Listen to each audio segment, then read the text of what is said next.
is your name in all the earth. Ooh, you're glorious, yeah. Is your name in all the earth.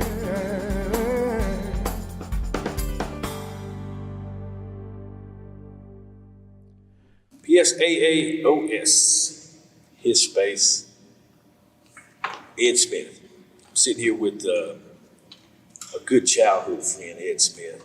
I think we're kindred souls in a way, but we're here to give God some glory and to speak to you about your athletic career and your life, where you came from as a child, and where God's taking you today.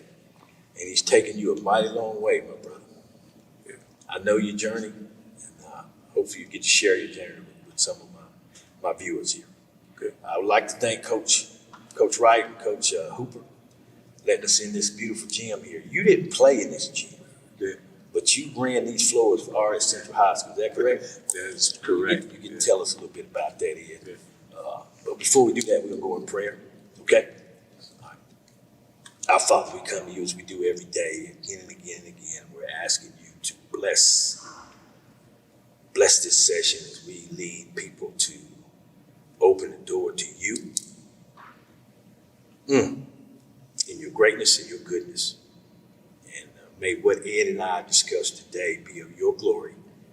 Bring you the glory and use us as a vessel to lead and to guide to your everlasting love. These things we ask in your name, our Father. Amen. Amen. Well, Ed, thank you for coming up. Like, this is the second time. So I think everybody needs to understand it.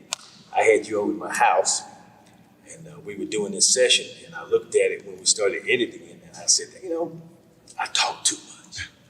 So I'm still learning how to do this. But today is about Ed Smith. Ed Smith. My mom loves you. I love your mom. So we're going to talk about a lot of that. But let's start with your family, Ed. Tell us a little bit about your family. Oh, wow. I come from amazing family. My mom, I give her a lot of credit because she did, she raised us by herself, basically. And she did the best she could. She made sure we had everything we needed. Didn't have a lot of wants, but we had a lot of need.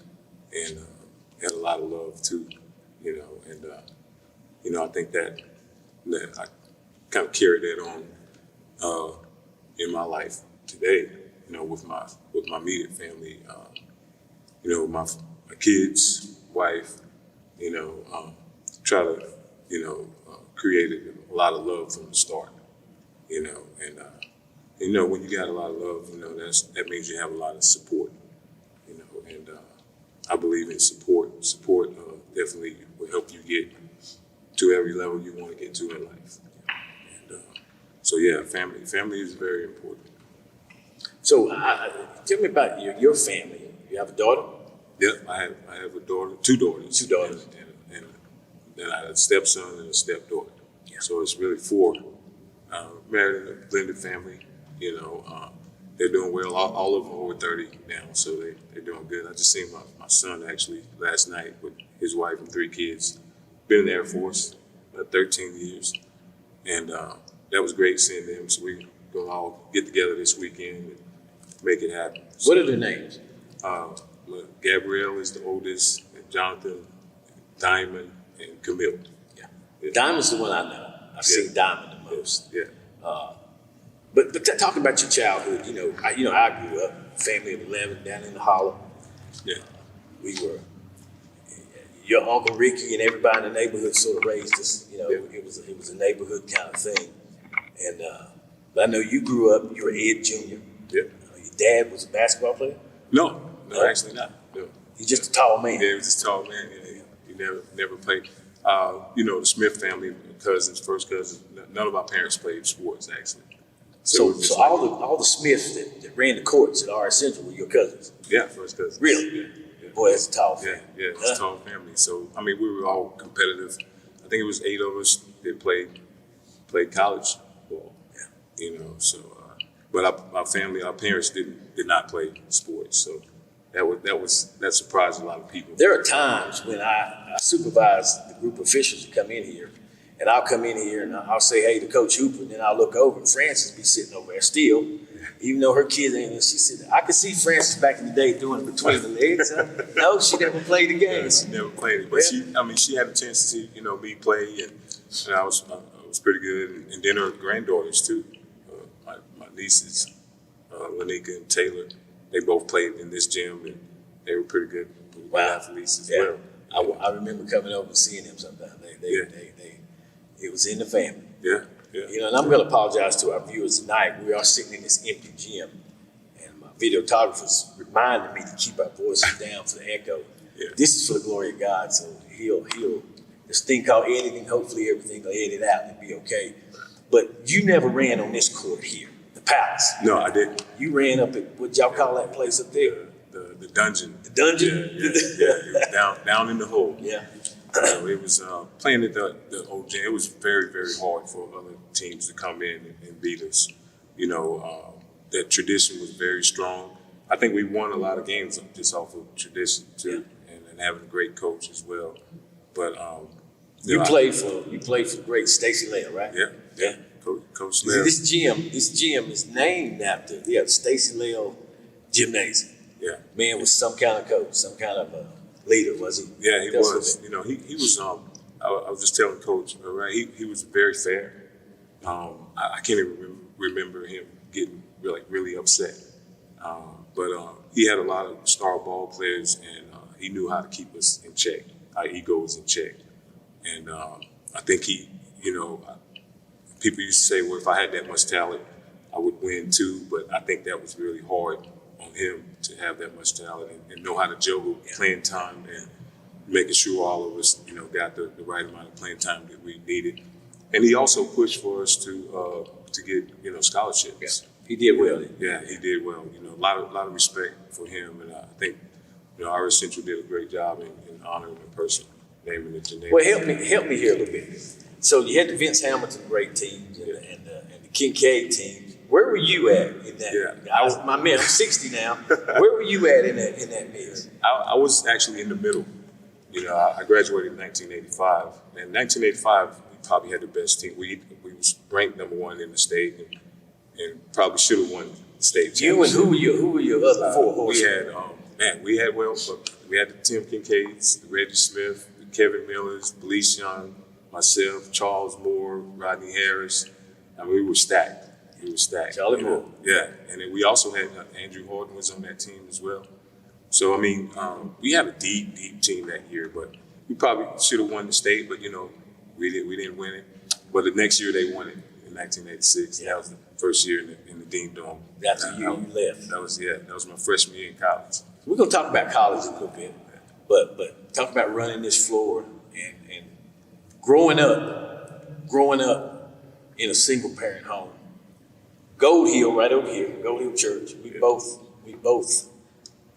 I love that song, and I in a lot of my interviews I mention that song. Grandma, she got me talking to Jesus. What Frances instilled in you, and I know what Carrie Vance and Delcy Brown instilled in me, is probably what saved our lives. Yeah. Would you agree? Oh yeah, most definitely. You had to go to church. My mom was a Christian woman. I don't care how late you stayed out, you just getting up and you're going to church. She instilled that in us, and telling us how important prayer was in our everyday lives. So yeah, it was great to be able. We was very church oriented people. Of course we live right across the street from the church, but I have a lot of great memories of going to church as a youth. So that was good. My mom, she was a single parent, but like I said, she did really good.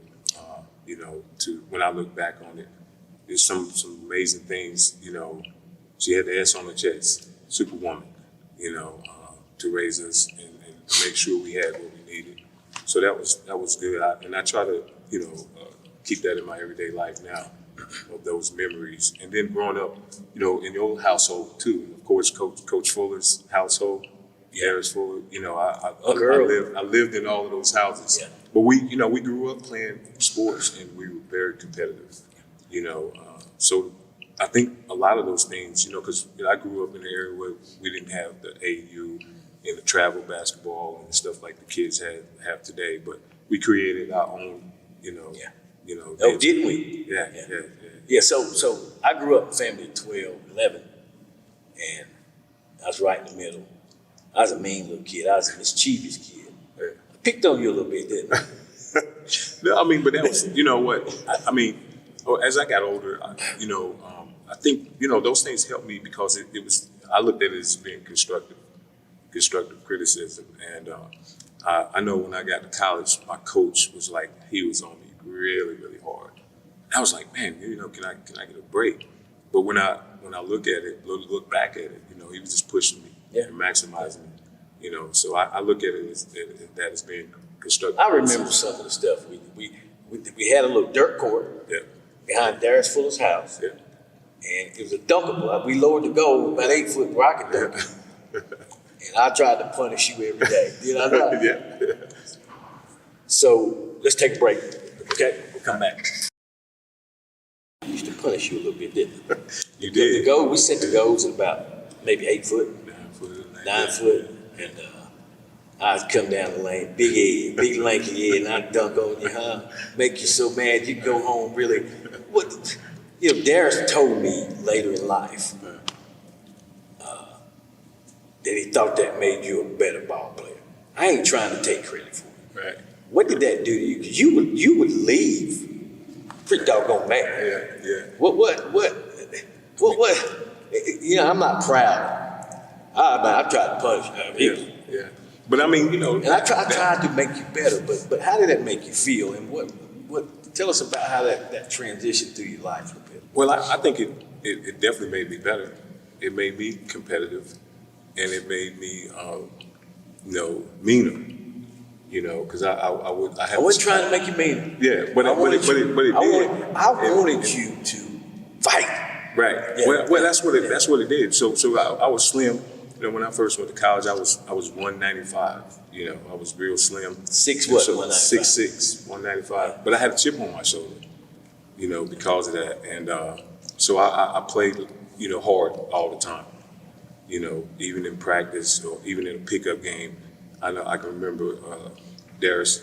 I came home one summer and I used to play, and we was at some park. We was playing, and Darius, he was like, take it easy on me a little bit, man, because I was, you know, I didn't care if he was 6 feet or 7 feet. I was aggressive, and I think I played like, you know, relentless basketball, you know, and then, you know, when you're young and you get pushed, you know, by the older guys and the bigger guys, it definitely makes you a better player. How much of that drive was it to you grew up without your father in the house? Yeah. How much did you want to succeed to justify, hey, you know? Yeah. I mean, it was tough, you know, single parent household. I didn't really, you know, not having that father figure, you know, it played a negative effect in my life, but it also fueled me as well. Yeah. You know, especially when I went to college, you know, I kind of wanted my dad to see what you was missing, you know. So it definitely gave me the edge for us. It made me persevere more. It made me, you know, just strive more and just be the best that I can be. But it also made me a better parent as well. Hey, man, that's where I was going. Yeah. So how did your relationship later in life with your dad? How did it after college? Yeah, we always had a pretty good relationship. He just, you know, I don't know if you knew, but when we were young, my older sister and I, we would go live the summer months. Yeah, I knew he was involved in life. I would see him. Yeah, in Ohio, and but that actually gave me another look at life, you know, because it was city. You know, you're coming from a small town, spending your whole summers in a big city, Columbus, Ohio, and How them city boys treat you? Oh, it was good, but you know, when I got older and I used to go to Ohio State University and play against those guys, and they used to be like, wow, you know, what college you go to? And I would tell them Wingate, they never heard of that back then, and you know, so that gave me confidence too. So going, you know, playing against the competition in a big city, you know, that gave me the edge too. But my dad, we have a good relationship now. We talk. I could probably talk to him for 3 hours, Wow, you know, that's if I don't great. get off the phone with him. But I wasn't bitter about it, especially when I become an adult and a parent myself. You know, I just, some things, nothing is perfect, and some things you just got to go. But I think it made me a better person. It gave me a lot of character, and I think it made me a good father. I feel like I'm a good It's a father. testament to the father you are, man. Outstanding. What you're doing with your life now. Well, let's go back a minute to Darius. I think on this court, Darius maybe set the record for wins or something. Yeah. My cousin, he used to tell me, I remember one time Darius told me, because I thought we were big kidders in each family. Yeah. Darius and I, he said, boy, you're a fool. And I thought he just, hey, he was serious, you're a fool. And it wasn't until he died that I realized a lot of my life I was living as a fool, doing crazy things. We'll talk about a little bit of that in a minute, but what did Darius mean to you? What did he mean? I mean, he meant so much to so many people. Yeah. What did he mean to you? Well, we were great friends. I mean, we grew up together. I think I met Darius when I was 5 years old. We just clicked. We never had a fallout. And I mean, when I used to come home, he was proud of me, you know, of my accomplishments, and he used to tell me, man, you know, I'm proud of you. I wish I could do some of the things that you've done for us on the court. And but I told him, you know, I said my destiny was meant to be away from my hometown, and part of your destiny was to stay here. And you know, because he had more passion than I did, you know, for the game.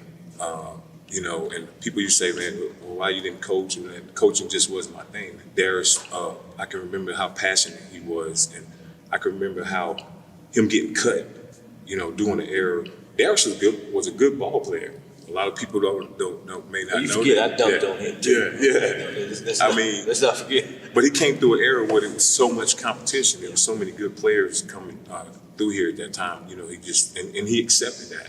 But his passion for the game, I think, you know, rolled over into his adulthood and into his coaching as well.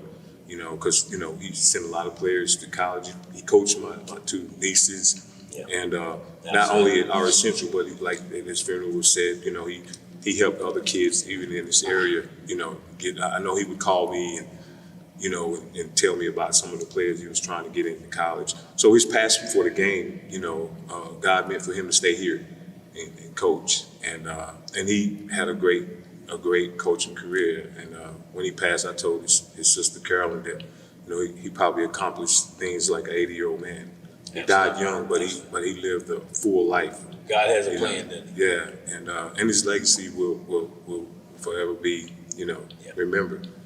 Yeah. So. And I think now, and I got a wonderful prayer group I'm in the mornings, and talk about God's will in your life. And Darius fulfilled his will, you know, and it's like when are you need to know why you're here on this earth. I think Darius knew why he was here. Yeah. And basically when you fulfill God's will, there's nothing else to do but go home. Yeah. People mourn. Why do you have to go so soon? And I said, well, why am I still here? I wasn't half the man Darius was. Well, let's wait until the story is written and see what kind of man you are. That's a change in me. It came late. But it brings me to God's purpose in your life. I think you found yours. Bumped your head a little bit. And you and I suffered through some of the same addiction things early in life. Bumped your head a little bit. But tell us about the journey. Because God took you from a place to an outstanding person and man that you are now. And it makes me want the world to know the redemption story of Ed Smith and the great person you are now and how God has delivered you to that point. That I just think so highly of you right now. You know? Thank you. I mean, you know, of course, you know, I made some bad choices, you know, young, and doing things I shouldn't have been doing. But I think the greatest thing now is, you know, it was things I I thought I would never stop doing that I don't do anymore. Absolutely. You know, and I didn't think I would escape, you know, some of those things. But, you know, going through what I went through, you know, I definitely learned some good lessons, you know, so I kind of, you know, minimized my circle, and I had a plan. You know, a lot of us don't plan things. Talk to me about that plan. Yeah, well, you know, when of course, I was incarcerated, and when I was released, you know, from day one, I already had a plan. I knew what I was going to do, and you know, so I was really blessed, you know, to succeed in some of the ways that I did, you know, after that, and one of the things was, you know, I felt kind of bad because all of my cousins and all of my peers and teammates and stuff had their college degree, but me. Because, you know, when I finished Wingate, I needed a semester to finish. But when I signed that contract overseas, I was, you know, that was the only thing on my mind.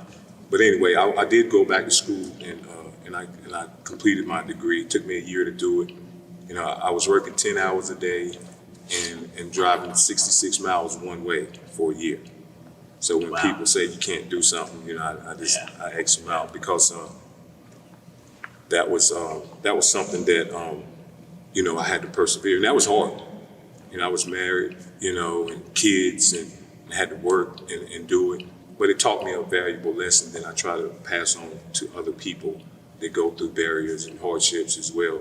You know, if you put your mind to it and feel like you can do it, you know, you just got to step out there on the faith and just do it. Yeah. And I think that was the biggest turning point in my life. You know, I started learning how to network, you know, connecting with people, you know, to help me, you know, get good employment and keep good employment. And so I started working, you know, as basically a human services worker about 20 years ago. And I didn't understand how I got caught up in, you know, doing that type of work, because at that time I felt like it wasn't my cup of tea. But I started doing it, and I saw how impactful, positively I was to clients, to people. So what you were doing, the plan, you saw how important it was to other people. Can you elaborate on that? What do you mean? Yeah. What do you mean? Yeah, well, you know, I believe in leadership. You know, lead by example. You know, and that's what I try to do. You know, practice what you preach. You know, and that's what I try to, you know, live my life like that. You know, lead by example. You know, so I would see people go through some tough things. You know, in my work, my everyday work, I see people go through some tough things, and like, man, how can you overcome this? I've heard so many tough things that people had to overcome. But you prepared for it. Right. So yeah, and so people call me and they say, man, you're just so calm and you're so laid back, and you don't get upset, and you know, you work with people very easily, and so I realized that this is my purpose.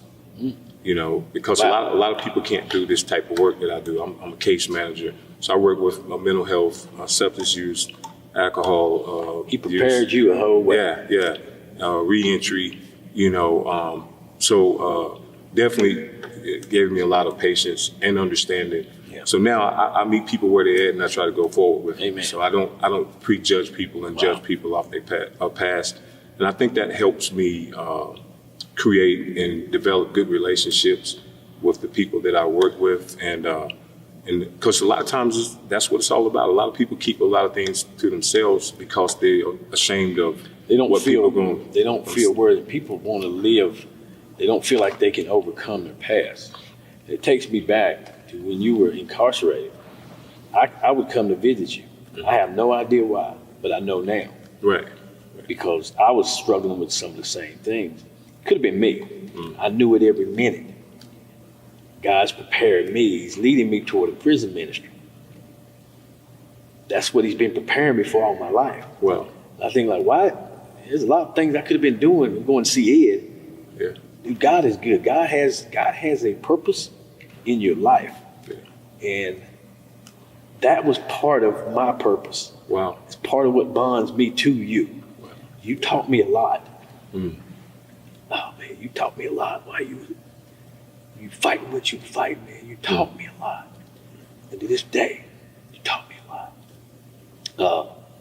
But that's I call that yesterday's wave, man. Today, what you doing now, helping people, impacting lives, and I told you the other interview we were doing, I talked too much, but I got to say this to you. God grabbed me one morning and he said, "Go do my will." What am I supposed to be doing? Just listen to my voice. So here we are, okay, trying to impact some lives. Because what you went through and who you are today, people need to see it. God has a plan. And it wasn't for you to be back there. Right. That's part of the steps, right? People say you got 12 steps. 12 steps. I got 150 steps. But God don't want you sitting on step 1. Right. Or step 150. Right. So you work at a place where you run. Yeah. This drove me crazy. So tell me about you run for a living. Explain that to us. Yeah, I work for, you can Google it, it's called Running Works and give you Running Works. Yep. And what we do, we help people get housing. This has a lot of barriers. And they subsidize, they pay a portion of their rent. But one thing we do, we promote health. And what we do, we run. Because running and exercising is one of the key components to getting through the everyday stressors. Absolutely. And so it's a very unique organization created. And one of my coworkers, Matt Elliott, he ran the mile in under 4 minutes. It's not too many people can do that. In high school, I could. Oh wow! It takes me about 12 now. Yeah. So we promote that, and we had one client. He lost 100 pounds. So once you start losing physical weight and stuff, you start gaining confidence and self-esteem and motivation. Yeah, absolutely. And then you feel like you can do something. Yeah. So you correlate those things in with overcoming the barriers, and then once you start getting into that healthy lifestyle, and you forget about the drugs and the alcohols and the past, and you start putting your head up. You start looking forward. You start walk straight. You start planning. You start surrounding yourself around positive people. I feel like I'm in church now. I'm like, go on now. Go on now. And then you have that support. Because a lot of people fail in life because they don't have the proper support that they need. And so we push that, every day. I get calls, all the time, even off hours. And my wife's like, well, she understands. She understands what I do. Well, you have to have a strong woman. What I stand for. So, so I've been doing this, ever since. I tried to go to another job before, and it just didn't work. So I came right back, and so I've been doing it about right at 20 years now, and it's been a great journey, But I try to stay humble about it, because I see people, from 10 years ago, see me in the mall and say, "Hey man, I remember what you did for me. I appreciate you." Wow. And because I used to work with young adults as well, and so God just put me in this position, because you got to be very patient, and you got to be understanding, and you can't be prejudging, And You've almost had to have walked in those shoes to do that. That's very passionate, John. Your wife has to be extremely proud of what you're doing every day out there in the world, man. Yeah. And my kids are too. They know what I do, and they respect that, and they send, if someone comes to them and asks, seeking help, call my dad up, Wow. And, so I've been able to, help people get jobs, help people get their GED, get into college, in the military, you name it. Your mama has to be. Your mama, and I hadn't even talked to her. I hope she enjoys it, but your mama has to be extremely proud, correct? Frances? Yeah. Beautiful Frances. Yeah, my mom, she's always supported me, through the thick and thin, and that's what I felt like, I had to, redemption is big, in my life. Yeah. So I just, wanted to do some, turn things around and do positive things, so like, I don't look at my past as something that's actually bad, because the life that I live now, Absolutely. is creating a positive legacy within myself. So let me see if I get this. So redemption is the positive from the negative. Yeah. When you wallow in the negative, you can't see redemption. Right. You can't see it. People, and I call it Caesar's world. You got to pay taxes, got to get up, got to pay the taxi driver, got to pay the Uber. That's Caesar's world. Caesar was it's a hamster wheel that people perpetually stay on all their lives. Yeah. I tell this all the time. Yeah. Hey, the hamster wheel has no sides. Get off. Right. Get out. Right. So in Caesar's world, it's everybody wants to stay in the negative part of your life. Right. God says my will has glory for you if you just take the step, right? Yeah. You took the step. He prepared you.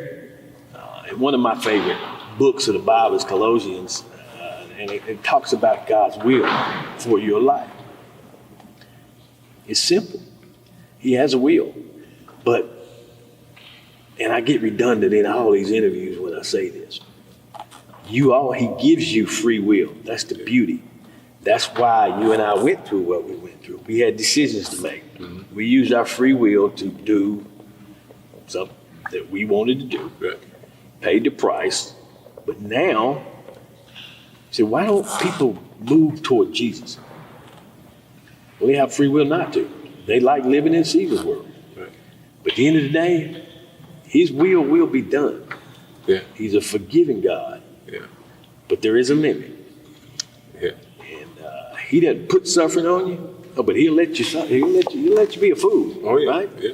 Yeah. So as you got to where you are, right now, tell me about the leadership in your sports. Stacy Lale, some of your go-to people, your coach at Wingate, you talked to me about what you had to have go-to people. Good break point right there. So I'm gonna give you a book that I've been reading, and it's called Family Driven Faith by Elsie Fitzpatrick and Eric Schumacher. Okay. I want to try that one out. I think it'll help you grow a little bit. So I'm going to ask you one final question before we break. You look at the world today. If you could, in one sentence, let me see how long-winded you are with a sentence. In one sentence, what would you say to the world if everybody in the world were listening to you? What would you say to them? Well, I think, just create your own destiny. Know where you can create, the journey that your life is heading towards. And it's about taking on ownership. A lot of us, we don't do that. We won't take on ownership and be responsible for our own lives in a sense. And I think if more people start looking in the mirror and get control, I think we can have a better road. But it's about awareness too. A lot of people are not aware of those things. Yeah. I did a lot of meditating and a lot of soul searching, and I would suggest people to do that. Do some soul searching. And then go back to that, being able to take constructive criticism. That will make your life a whole lot easier and a lot smoother. Because a lot of people can't do it. They can't take constructive criticism, and I think being able to take constructive criticism helps you grow in all kind of different ways as a person. Amen. And we're never going to be perfect, but you can maximize your worth when you put God first. Yeah. So I knew you'd turn a sentence into a paragraph. Yeah. But hey, brother, that's what I love. So if I could sum up today, it's not about remembering you or me. It's not about a legacy, and it's about Jesus. That's what I'm picking up. I'm picking up what you're putting down. That's what I'm getting today. Yeah. I mean, prayer is strong. Yeah. I know I had a lot of people praying for me in over the years, and I pray a lot, but I know prayer is real. Well, I say because this. The locker room taught me this. When you with people who are connected Yeah. and can get prayers through, everybody can't get a prayer through. Yeah. When you're a group of people to get prayer through, well, you better hold on for your life. Huh? Yeah. And I used to pray, I got to pray. Dude, I want to pray now. Oh, I get a chance to pray? Yeah. That's good. Yeah.